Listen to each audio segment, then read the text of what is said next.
Madame, Monsieur, bonsoir et merci de nous rejoindre sur la première. Voici les titres de votre journal.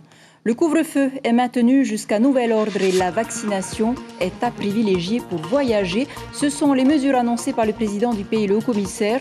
Le résumé des grandes lignes dans un instant. La Covid-19 a bien sûr un impact sur l'approvisionnement agroalimentaire du Fénois. Faut-il pour autant craindre une pénurie? Élément de réponse dans ce journal. Et la section Surf Espoir du lycée de Papara, le vent en poupe. Encore 13 jeunes visent l'inscription pour la rentrée prochaine. Focus sur leur épreuve de sélection ce matin à Taharou. Enfin, pour terminer, rencontre avec un viticulteur tahitien dans le Lot. Sa production a été à moitié détruite par le gel. Il nous invite dans sa plantation située à 150 km de Toulouse. C'est une question que nous soulevions hier soir. Faut-il, oui ou non, maintenir le couvre-feu? Le président Édouard Fritch a été clair aujourd'hui. La légitimité de la majorité prime sur le désir d'une minorité. Fin de citation. Le couvre-feu est donc maintenu. Le président du pays, qui conjointement avec le haut-commissaire, ont précisé les mesures pour protéger la Polynésie du Covid-19 et un mot d'ordre, la vaccination. Brigitte Olivier et Jacques Damour. Pas d'annonce inédite ce matin de la part du président du pays et du représentant de l'État, juste une explication de texte sur les mesures annoncées à compter du 9 juin. L'accès au territoire n'est pas interdit aux personnes non vaccinées, mais elles devront continuer à justifier de motifs impérieux et à effectuer une quarantaine stricte. À compter du 9 juin, seules les personnes vaccinées pourront voyager librement avec juste un test PCR réalisé 72 heures avant le départ. Pourquoi? Parce que la situation sanitaire n'est consolidée nulle part sur la planète. Cette mesure reste assez incompréhensible, on peut même parler de demi-mesure, car ne pourront voyager que les couples majeurs et vaccinés, les parents d'enfants âgés de 0 à 6 ans ou qui auront 16 ans révolus. En effet, la vaccination n'est pas encore à l'ordre du jour pour les 6-16 ans et c'est un problème. Je suis comme vous et je suis comme les hôteliers à regretter que les familles ne puissent pas venir en Polynésie. Mais malheureusement, il y a eu ce cas d'Afritou la semaine dernière, et là, je me suis tu. Des gamins de 13 à 16 ans être contaminés par le virus. Là, je ne savais plus quoi dire. Les gamins peuvent représenter un danger. Le danger, c'est pas tant qu'ils peuvent être porteurs du coronavirus. Le danger, c'est qu'ils sont asymptomatiques. Je vous avais même parlé de nos étudiants en métropole qui sont de retour, qui vont être de retour et qui ne pourront pas se faire vacciner puisque en métropole, ils respectent les phasages. Mais nos étudiants ne pourront pas rentrer dans le pays sans passer par la case confinement s'ils ne sont pas vaccinés. Et ça me fait mal. Je suis comme vous parce que ces gamins viennent voir leur famille et pendant une semaine, ils seront isolés de leur famille sous le Fénois. Alors oui, on peut dire aujourd'hui que la vaccination sera obligatoire pour voyager. Pour le reste, rien n'est encore décidé pour les volontaires au voyage qui ont eu la Covid, sont considérés comme immunisés mais ne sont pas vaccinés. Les gestes barrières restent d'actualité, même si les autorités se félicitent d'un taux d'incidence nettement amélioré. Aujourd'hui, 11 cas pour 100 000 habitants. Le protocole sanitaire actuel est donc jugé d'une grande efficacité. Les 1600 fonctionnaires qui vont arriver seront soumis à des obligations très strictes et les gendarmes seront obligatoirement vaccinés. Le couvre-feu reste d'actualité pour une durée indéterminée. Selon le président, la grande majorité de la population le souhaite. Enfin, la question des finances publiques au beau milieu d'une crise qui s'annonce comme durable. Réponse du président, il faut absolument reprendre une activité normale, sinon nous sommes ruinés, nous sommes morts, selon ses propres termes. C'est ce qui s'appelle en langage courant un appel du pied du pays à la France. Et notez que depuis l'ouverture des frontières aux USA, 5000 Américains sont venus en Polynésie et aucun cas de Covid introduite sur le Fénois. Le président l'a dit, le vaccin sera pareil à un sauf-conduit pour voyager. Si les agences notent un certain frémissement, le surcoût des tests PCR peut rebuter certaines familles polynésiennes. Dans l'autre sens, les voyageurs européens vaccinés pourront venir en Polynésie. Les procédures seront-elles dissuasives? Début de réponse avec Stéphane Ratino et Patita Savia. Un fait, les portes des agences de voyage s'ouvrent à nouveau. Pas la cohue d'avant la crise, mais une certaine appétence pour repartir. Les habitants du Fénois veulent retrouver un peu de leur liberté. Le contexte et les vaccins valent parchemin, comme un peu d'oxygène. On a bien réfléchi, puis vu que ça s'est un peu dégagé, ça s'arrange un peu, donc on a décidé de partir, quoi. Il y avait un désir depuis longtemps de partir? Oui, c'était prévu, ça fait depuis avant le Covid, c'était prévu. Donc après le Covid est tombé, donc on a repoussé le départ. Et puis là, comme on voit que ça commence à s'arranger, on a décidé de partir. Pour le retour, test PCR, ça vous semble normal? Oui, test PCR, aucun problème. Bon, là, on est vacciné, on a eu les 2 doses, donc on sera tranquille à ce niveau-là. Et bon, pas de souci particulier pour le retour pour le moment. On a envie de voyager en ce moment alors? Oui, on veut voyager, on a envie de voyager. Pour les États-Unis, les vols se multiplient. United Airlines revient le 3 juin. Dans cette autre agence, des dossiers sont réactivés. Une manière de rattraper le temps perdu, les voyages différés l'an passé. Mais les obligations sanitaires, notamment la multiplication des tests PCR, gravent le budget de ceux qui ont épargné pour pouvoir partir. Et ils viennent acheter des billets ou pas? Oui, ça commence. Donc ils avaient annulé précédemment, donc maintenant ça y est, ils commencent à remettre en route le voyage qu'ils avaient annulé depuis le premier confinement en 2020. Mais simplement, ils attendent peut-être les allègements des gouvernements pour avoir moins de contraintes pour remplir tous les parties administratives, les démarches simplifiées, les attestations du couvre-feu, tout ça. Donc peut-être que ça donne quand même un frein dessus. Par ailleurs, en Europe, le passeport sanitaire va être un précieux sésame pour franchir les frontières. Il en sera de même en Polynésie. À Bora Bora, l'espérance est grande que des touristes venus de France et d'Europe rejoignent la perle du Pacifique. Beaucoup d'hôtels aussi dépendent des touristes européens. Et ça va donner un baume au cœur du touriste polynésien. Voilà. Comme tu vois ici dans mon bus, là, juste à l'intérieur, c'est que des touristes américains pour l'instant. On verra d'ici 1 mois ou 2 mois. Peut-être qu'il y aura des clients européens. On attend que ça depuis 1 an, que ça bouge, ça se réveille, les vaccins, les trucs. Nous on attend, on est prêts, puis voilà, on attend le retour des touristes, de nos chers touristes européens, français, américains, peu importe. Une porte s'ouvre donc pour les voyages, mais la responsabilité face à la crise fait que l'envol ne sera que progressif à partir du 9 juin prochain. La campagne de vaccination se poursuit avec plus de 40 600 Polynésiens totalement vaccinés et plus de 50 100 qui attendent leur 2e injection. Quant au Covid, le bilan donc fait état de 22 cas actifs, dont 3 cas supplémentaires depuis jeudi, une hospitalisation service de réanimation, 142 décès au total depuis le début de la pandémie. Voilà qui referme ce chapitre santé. Et la Covid-19 désorganise bien évidemment le trafic maritime mondial. Faut-il pour autant craindre une pénurie dans le secteur de l'agroalimentaire? Oui, selon Éric Malmezac, cela risque de l'être dans les mois à venir. En 2020, sachez que 154 000 tonnes de marchandises ont été importées. Qu'en est-il aujourd'hui? Élément de réponse avec James O et Hiro Terorotua. C'est l'explosion sur les grands trafics, je dirais, Chine-États-Unis et Chine-Europe. Et donc, je pense que Tahiti risque d'avoir des gros problèmes d'approvisionnement. Ces déclarations d'Éric Malmezac sont-elles réellement fondées? Pour en avoir le cœur net, nous avons contacté plusieurs grossistes. Le comptoir commercial Cécile est spécialisé dans l'importation et la distribution de produits alimentaires. Jimmy Chollet confirme qu'il y a bien énormément de retard dans l'acheminement des conteneurs vers le Fénois. Pour autant, pas question de parler de pénurie. C'est difficile parce que nous, on travaille beaucoup de produits frais, donc on est malheureusement tributaire des navires et on ne peut pas surstocker les produits puisque ce sont par définition des produits très périssables. Pour ce qui est des produits secs, on est un peu moins impacté, mais il y a tout de même toujours un dérangement. Un point de vue que partage la direction de cette autre grossiste située à Whareute depuis 1958 et qui dessert l'ensemble des supermarchés, magasins de proximité, stations-service. Au total, un portefeuille de 800 clients à Tahiti et dans les îles. Il y a bien du retard dans l'acheminement, mais de là à parler de pénurie. Du côté des commerçants, le discours se veut rassurant également. Beaucoup ont tiré des leçons du confinement de l'an dernier. Nous avons des stocks tampons qui permettent de compenser certains produits. 2 raisons principales expliquent la désorganisation du trafic maritime. Le manque de navires pour faire face à la demande croissante et la congestion des ports de Los Angeles et San Francisco en Californie et celui d'Otago en Nouvelle-Zélande. Résultat, entre 18 et 31 jours de retard selon les navires.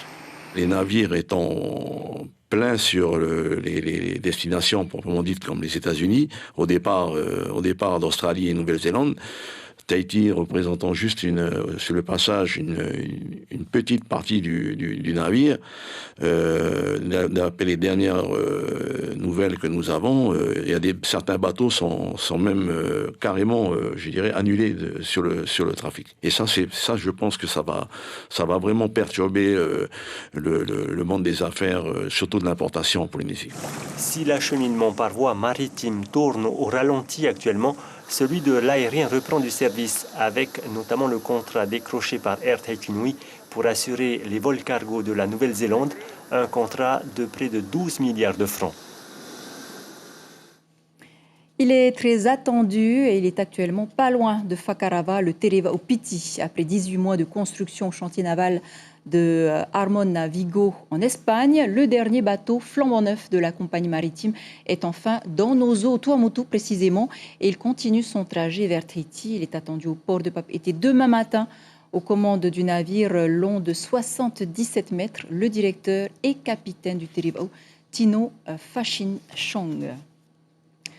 Un mot sur les municipales à Autouroi. Le dépôt de candidature est ouvert depuis ce mardi au commissariat. Souvenez-vous, le scrutin a été annulé par le Conseil d'État suite à des procurations irrégulières. Les candidats que l'on connaît, Matthei Broderson, Sylvia Teruatea et peut-être d'autres encore, ont jusqu'au 3 juin pour déposer leur dossier de candidature. Le premier tour est prévu le 20 juin, le second le 27. On reste dans les îles et on s'arrête au collège de Hao dans les Tuamotu. Les élèves de CM1 et CM2 redécouvrent le monde des sciences à l'occasion de la fête justement qui lui est dédiée. Une édition qui se présente sous forme d'ateliers tournants animés par des élèves de collège au cours desquels les participants de différents degrés font des expériences, manipulent, interagissent et découvrent de nouvelles techniques numériques. Les enfants adorent. On écoute l'un d'eux, Giorgio, suivi de leur professeur au micro de Mathieu Allot. C'est un atelier d'intelligence artificielle qui est représenté par des ordis. Comme ça, on va pouvoir permettre à l'ordi de reconnaître soit un objet, une chose, une personne. Ce programme, ça peut être fait par des élèves, des profs ou d'autres personnes. Et c'est toi qui apprends aux plus petits de CM1, CM2 Oui. C'est toi qui anime l'atelier, quoi. Voilà. On peut dire ça. C'est l'occasion pour eux de faire découvrir aux plus petits les classes de 6e, CM1 et CM2 de l'école primaire de Vaud, de pouvoir découvrir de nouvelles choses scientifiques qui ont trait, par exemple, aux propriétés des matériaux, par exemple, en sciences physiques, chimie. C'est ce qu'on étudie, ou sinon de découvrir comment on peut faire le four solaire, ou même aussi les avancées technologiques. Et tout ce projet-là rentre en fait dans la nouvelle gouvernance. En sport, la section Surf Espoir du lycée Tuanui-le-Gaïc attire les jeunes prodiges. Ouverte depuis 2012, le lycée de Papara recrute chaque année de nouveaux candidats. À ce jour, 13 jeunes ont déposé leur dossier d'inscription pour la rentrée prochaine. La sélection passe par des épreuves techniques. C'était ce matin sur la plage de Taharou. Ismaël Tahiata et Marcel Bonou. La plage de Taharou transformée en salle d'examen, une salle spéciale pour élèves spéciaux. Ici, les candidats doivent absolument savoir surfer, en plus de bien travailler à l'école. La première épreuve dure 25 minutes.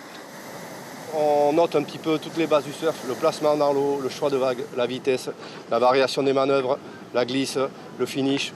C'est un peu les bases qu'on souhaite qu'ils aient pour rentrer dans le pôle sport. On ne souhaite pas qu'ils aient forcément un très haut niveau compétition. L'objectif, c'est de les prendre et de les amener à ce niveau. La seconde épreuve est moins longue, mais plus intense. Il y a à peu près 6 minutes course et natation. Ils ont à courir à peu près 300 mètres et natation 300 mètres aussi. Bon, la natation, c'est un peu avec le courant, mais avec les conditions du jour, c'est bien aussi. Intégrer le centre de performance fédéral surf, c'est l'objectif des 13 postulants. Ils viennent tous d'une classe de 3e, sauf pour 2 d'entre elles. L'an prochain, elles rentrent en première. Non, ça va, je ne stresse pas trop. Comme j'ai déjà fait des compètes et tout, donc ça va. Il y avait des vagues, donc ça a été... J'essaie de me mettre entre les deux repères. Mais bon, après, comme on nous a dit de prendre des gauches, donc j'essaie d'aller un petit peu plus vers les gauches, pour prendre des gauches. Là, on a de bonnes conditions et Il y a un peu de courant, mais ça va. On a discuté. Pour les épreuves d'aujourd'hui, quelques parents ont fait le déplacement jusqu'à Papara. J'espère qu'elles vont être sélectionnées parce que c'est une chance pour les enfants d'avoir ça, de pouvoir pratiquer leur passion et d'aller à l'école en même temps. Pour moi, c'est incroyable que ça existe. Ça fait déjà 2 ans qu'il fait le CNED à domicile. Et nous, on pense qu'en tant que parents, il faudrait qu'il soit au niveau social, déjà au niveau de l'école, qu'il reprenne les cours auprès de ses camarades, qu'il ait des copains. L'an dernier, il y avait 4 heures de surf par semaine. À la prochaine rentrée, ce sera 10 heures. Et un statut de sportif de haut niveau polynésien en prime. À ce titre, ils bénéficieront sur les 3 épreuves d'EPS du bac d'une note de 20 sur 20 sur une des 3 épreuves. On souhaite inscrire ce dispositif avec un double parcours, sportif et scolaire. On en avait déjà parlé l'année dernière. Mais là, on insiste d'autant plus puisque les élèves vont être sur cette inscription du haut niveau avec une obligation scolaire. Et les deux sont liés. Donc il faut réussir le scolaire pour faire le sportif et réussir le sportif pour faire le scolaire. Depuis 2012, 53 élèves ont eu la chance d'intégrer la section Surf Espoir du lycée de Papara. La nouvelle vague de recrues va augmenter de 10 ce chiffre. 3 candidats sont sur la liste d'attente. Et c'est dans le théâtre que d'autres jeunes tentent de prendre leur envol, à l'image des élèves de seconde, première et terminale du lycée Lamennais qui ont présenté 3 pièces au petit théâtre de la Maison de la Culture. 2 ont été écrites et mises en scène par Elouane Lenaour, élève de terminale et atteint d'une myopathie de Duchenne. Voilà, ce passionné de théâtre a encore beaucoup de scénarios en tête. Et la fête des mères, c'est bientôt et elle se prépare aussi du côté de la perle du Pacifique avec des mamas déjà parées pour l'ouverture à 9h ce matin. Et ce sont les officiels, les élus, mais aussi le député Moetai Broderson qui ont ouvert le salon de l'artisanat dédié spécialement à l'événement de ce week-end. Une exposition orientée vers le thème de la vallée qui va durer donc toute la semaine avec entre autres des produits du terroir. On écoute Moetai Broderson et la présidente de l'association Vavau Terimarau au micro de Rosana Maihuta. C'est super chouette, il y a de tout, il y a des plantes, il y a de l'artisanat. Trouvez un beau cadeau pour votre maman, je crois que vous avez le choix ici. C'est des produits Bora Bora, 100% Bora Bora. C'est bien, j'ai vu des cosmétiques, j'ai vu des perles, j'ai vu des bijoux. C'est vraiment bien. On a attendu parce qu'on a beaucoup de choses à montrer, à proposer, beaucoup de choses à créer encore plus. Il y a tellement de richesses que la nature nous donne. Voilà, et je rappelle que la fête des mères, c'est dimanche. Pour clore ce journal direction la France à la rencontre d'un viticulteur tahitien installé dans le Lot à 150 km de Toulouse. Il fait partie des agriculteurs touchés par l'un des pires épisodes de gel depuis 30 ans. Heifara a perdu 50% de sa récolte. L'année 2021 s'annonce compliquée. Le reportage de nos confrères à Paris. Au lendemain d'une nuit de gel où les températures ont frôlé moins 4 degrés, les bourgeons de vigne n'ont pas résisté. Dans le creux de la main, les jeunes pousses se brisent comme du verre et se dispersent en poussière. Le viticulteur tahitien Heifara produit tous les ans 170 000 bouteilles d'un cépage d'appellation protégée. Ce matin, une fois de plus, le constat est sans appel. On a planté ça en 2019, donc évidemment vous avez une pousse, on retaille à 2 yeux, tout a brûlé, et quasiment sur toute la surface. Donc le boulot il va devenir compliqué parce que on a remis tout le palissage, donc pour aller remettre des pieds au milieu des fils de fer, etc., ça va être une usine à gaz, mais on n'aura pas le choix. Mais oui, je pense que ce pied-là, il est mort et qu'il y en a plus de la moitié. Pourtant, différents dispositifs existent pour tenter de sauver les cultures, toujours avec les moyens du bord, bien sûr. L'aspersion, les bougies de chauffage ou encore le feu de paille, mais rien n'y fait. Les bourgeons meurent sur pied. En voiture, le vigneron parcourt son terroir viticole. Cette année, la cuvée 2021 ne sera peut-être pas complètement perdue. On roule, on voit plein de grappes, donc on sait qu'il y aura de la récolte. Et en même temps, si vous roulez et inversement, il n'y a pas de grappes, faut s'arrêter, faut les regarder. Et là, c'est pas un bon signe, quoi. Donc, moi, je trouve que voilà, de circuler en véhicule, c'est être loin. Mais le loin, il permet tout de suite, par exemple, de voir que voilà, c'est cramé. Nichée dans la petite commune de Parnac, berceau du vin de Cahors, l'exploitation continuera, quoi qu'il arrive, de cultiver différents cépages et d'élaborer le vin emblématique, Varua Maori. Voilà, le Premier ministre Jean Castex a d'ailleurs annoncé un fonds de solidarité exceptionnel d'1 milliard pour soutenir les agriculteurs. Voilà, c'est ainsi que se referme cette édition dont je vous rappelle l'information principale. Le président Édouard Fritch a été clair aujourd'hui, la légitimité de la majorité prime sur le désir d'une minorité. Autrement dit, le couvre-feu est maintenu pour voyager plus facilement. Le vaccin sera pareil à un sauf-conduit. Voilà, c'était l'essentiel de l'actualité. Merci de nous rester fidèles. 5 heures, vos infos radio. Restez avec nous à suivre 2 épisodes de votre série SWAT, saison 2. 20h50, un documentaire sur les pouvoirs extraordinaires du corps humain. Belle nuit sur la première. On se quitte sur cette exposition pour la fête des mères à Bora Bora. Des images signées Rosanna Maïhuta. À demain.